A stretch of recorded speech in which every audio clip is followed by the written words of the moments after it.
for joining us. Today, we're going to look at what makes CTS such a unique place to work. It's people. Tell us a bit about yourselves. My name is Carter Ranson. I'm the lead lighting technician. I'm Wayne Mertz. I'm the project manager for the integration department. My name is Tyler Cornelius. I'm one of the video techs here at CTS. So, Tyler, tell us a bit about yourselves and how you got into this business. So I started here about 4 years ago. I was actually the first video tech that Jeff Colmer hired, so it was just me and him for a little while. I came here actually born out of a little bit of a period of not having much work as a freelance guy. So I had a period of about 2 months of time where I didn't have much work, and I was just looking for a place to go. And I heard that Jeff was looking for a guy to come in and just do some video work for him. So I came in and I found that he needed a guy, so I came in and then sort of got involved with the company.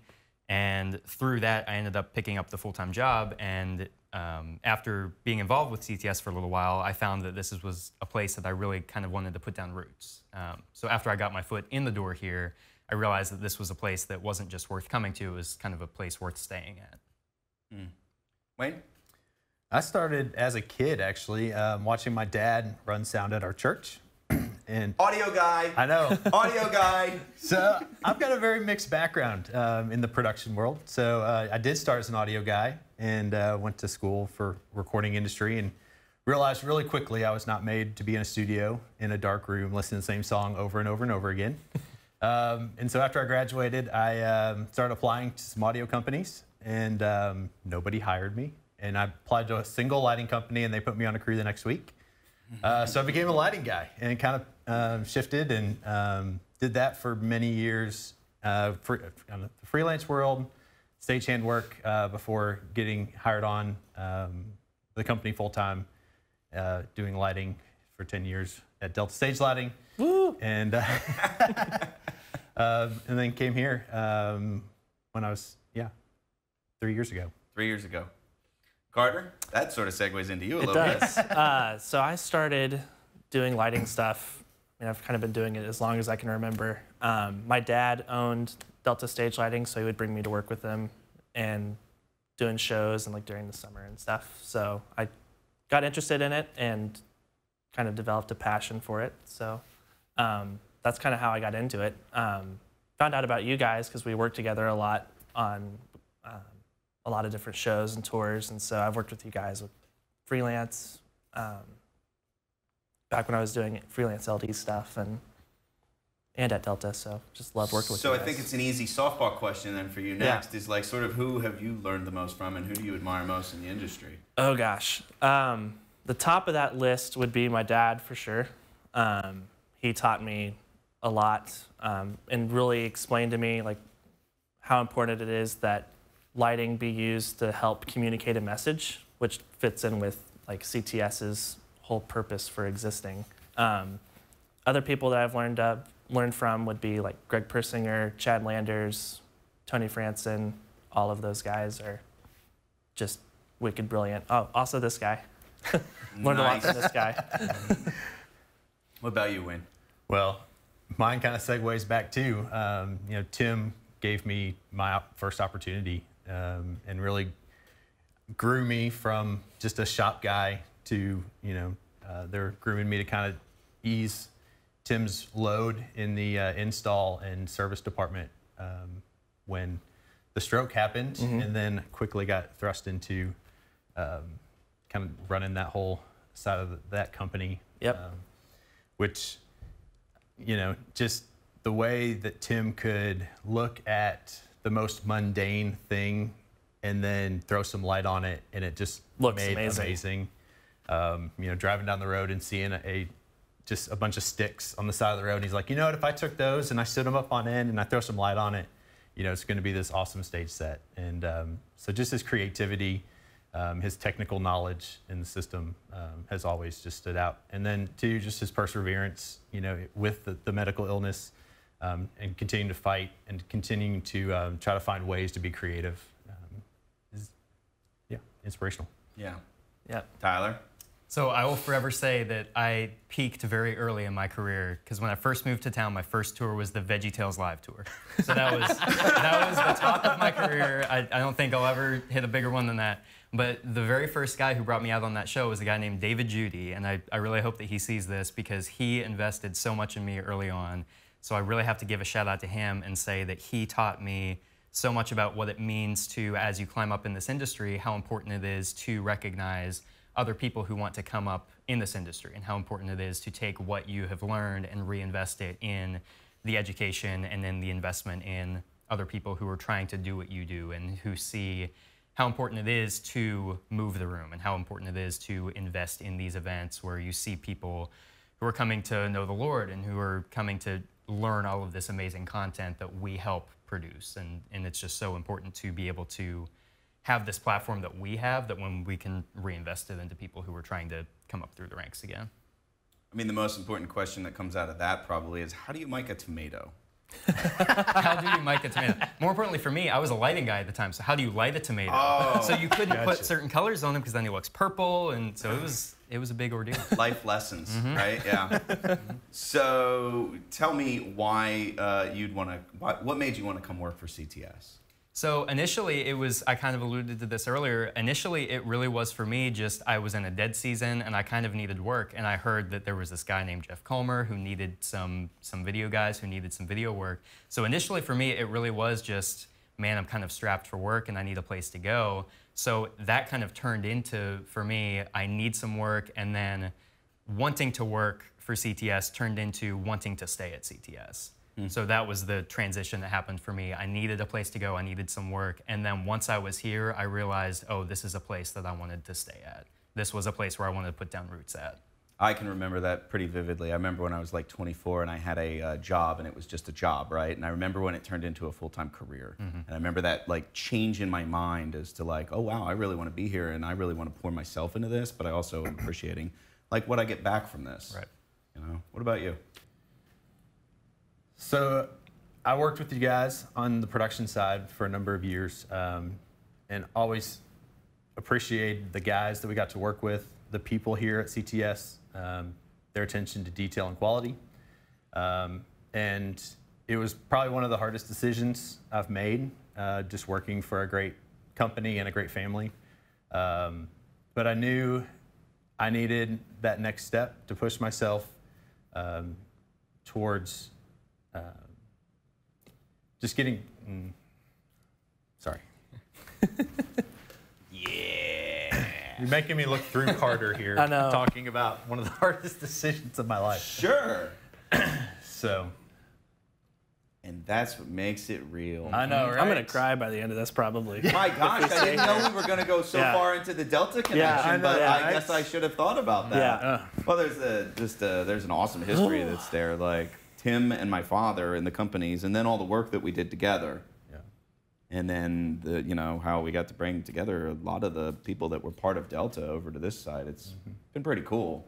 Yeah, it really has. I mean, and it's the family aspect of both companies. There's a lot of similarities between the two, and just how they treat people and how they strive for excellence and quality. And so for me, it really was just trying to make that next step, pushing myself into some uncomfortable areas, trying to get back into audio, video pieces as well, just doing lighting for 10 years. But having an audio history was exciting to me. But yeah, I think at the end of the day, it was just the company and the quality and the people that brought me here. Yeah. What about you, Carter? Similar to him, when my parents decided that they were ready to retire and sell off the business and all of that, I didn't really know what I wanted to do at that point. I knew I wanted to stay in production. At the time, I was doing a bunch of freelance work. But I think we had lunch one day, and after having lunch with you and Carl, getting to hear what you guys are passionate about and how at CTS you're really passionate about helping people communicate their message. And that's what I'm passionate about. I want to help people use lighting, like use the tools and the the things that I know, I want to use those things. I want to use that to help people communicate their message. And we have a lot of clients that, you know, whether they're house of worship or like youth conferences and stuff like that. I'm really passionate about helping people with that message, just because they're trying to communicate the most important message that there is. And so anything I can do to help with lighting or whatever, that's kind of what I'm passionate about. So that, we share kind of the same passions, but also just the corporate culture here. It really is like a big family, and my first day I felt like I fit right in. Yeah. Yeah. I remember that lunch. I remember going to that lunch, and it was you and me and my father, and I remember like we came back, and my dad was like, we need to hire him. I mean, he learned from a really good man, so he knows and gets what we're all about coming in the door, and that's, you know, the culture part you talk about, that's not for everybody. You know, that's sometimes people want to go out and be that man for themselves, and other people love a good team around themselves and things like that, and I think that's one of the things we bring to the table, is that we're all really open to sharing our expertise with each other and making each other better, and we're not just trying to be the man ourselves, you know, because we're much stronger together. So, like, what do you like to do outside of work? What brings you life? I really enjoy spending time with family. I really enjoy going to concerts with my wife. Concerts and traveling, so we haven't gotten to do much of that in 2020. But no, just quality time with people, I really, really enjoy that. Yeah. What about you, Wayne? Family as well. We enjoy traveling and camping. I enjoy woodworking as well, building things, crafting things. Watching sports, whether it's cheering on, you know, a favorite team. You can say Alabama. Roll Tide. Oh, man. What is the Preds, or if it's the 7 and 9-year-old 1-goal Chiefs flag football team right now with my youngest son. Love that. So family's important. Yeah, family's super important to me too. They live up in Pennsylvania, so as many trips as I can make up there. Pre-COVID looked a little bit different. I was super involved with my church, so I would play music in my church a lot. Of course, that's virtual now, so it's a little bit different. I like to be really active, so I'm pretty involved with my gym. I like to be outdoors, hiking, things of that nature. What do you play, Tyler? Bass. Bass. I'm a bassist. What do you play, Wayne? I play guitar. I learned moving to Nashville that I'm a guitar player, or I play guitar, I'm not a guitar player. That's amazing. Carter? Same, but with drums. Oh man, am I like the only one who has no musical ability at all in the company? It's very sad. What's like your favorite moment at CTS, your favorite memory that you have here? One of my favorite memories is, so we have these company parties that we do every year, right around Christmas time. And we do these competitions between production and integration. And we did this one where we were supposed to build, do you remember the gingerbread house that we built?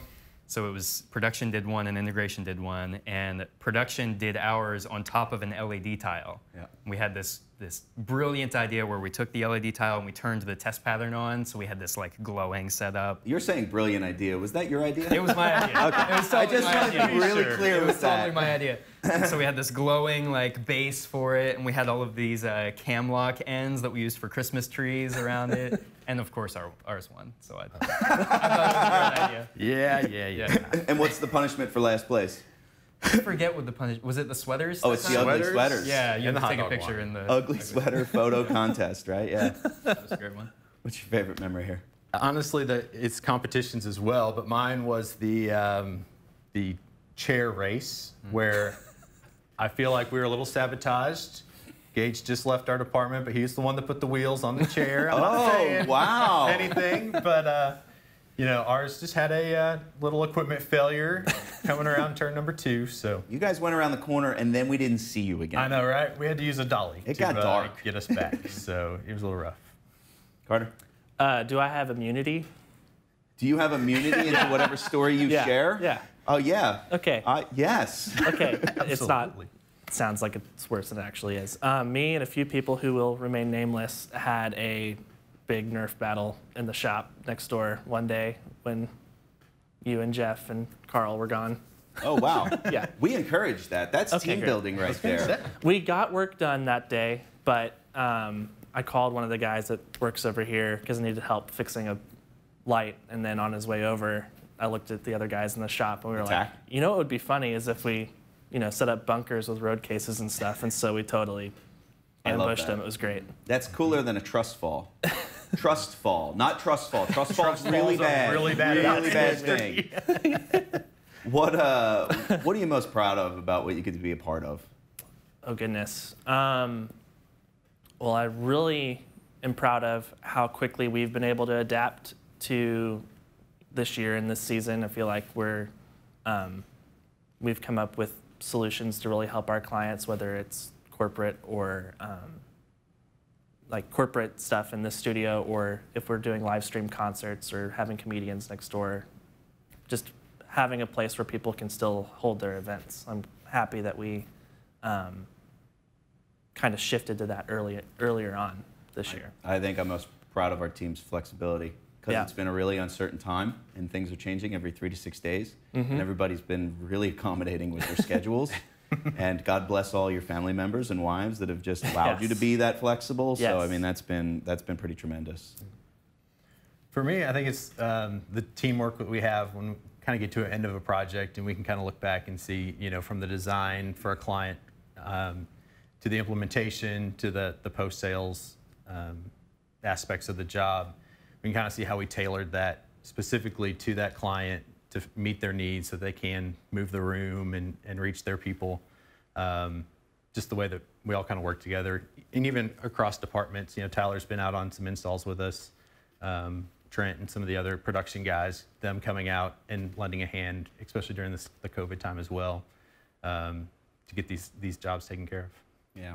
What about you, Tyler? Yeah, this is something I've thought a lot about over the years, because I don't want to be in a career where I'm not doing something I'm proud of, right? You want to be in a place where you're really passionate and proud of what you're doing. So I kind of have my big 4 things that I want to have my boxes checked. So at CTS, I love what I do, I love who I do it with, I love who I do it for, and I love that I do it for the Lord. Those are sort of my 4 things that I have my boxes checked. So what I do, I love that I do production, I do really cool live events, I get to play with really cool gear. Just the what we do is really cool. Who I do it with is coworkers, you guys. I work with awesome people. Who we do it for, our clients. The Ramseys, the houses of worship, the worship clients, the corporate clients. We have really cool people that we work for, and the content that they produce, I can really get behind. And then everything that we do for the Lord. So we supplement a message that I can really get behind and that I can be really passionate about helping them produce that content. So I'm really proud to work in a place where all 4 of those things across the board, I can go home and know that I'm really fulfilled in bringing those things to people every day. I know that those 4 boxes are checked in everything that I'm doing. I love that. I love to be a part of something bigger than what I could have done by myself. And I feel like we get to do that as a team. Yes. Like if it was just me by myself, I wouldn't get to reach 17,000 youth at a conference who are praising and worship at a particular time. But because we all do that together, we get to be a part of that. Yep. And that's really cool to me. Thanks for joining us today. I hope you enjoyed getting to know a little bit more about your CTS employees. Keep an eye out for us on social media, and watch for us next time, where we'll be live from the CTS Learning Lab.